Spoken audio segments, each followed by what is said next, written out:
Yes. Yeah.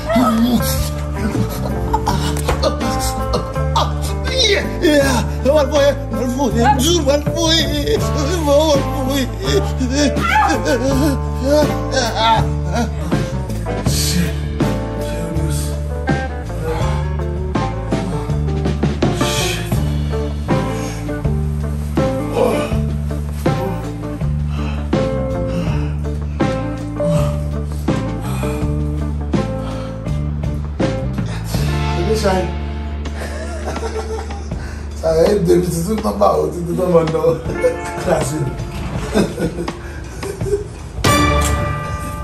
Aku gak mau malah kok. No.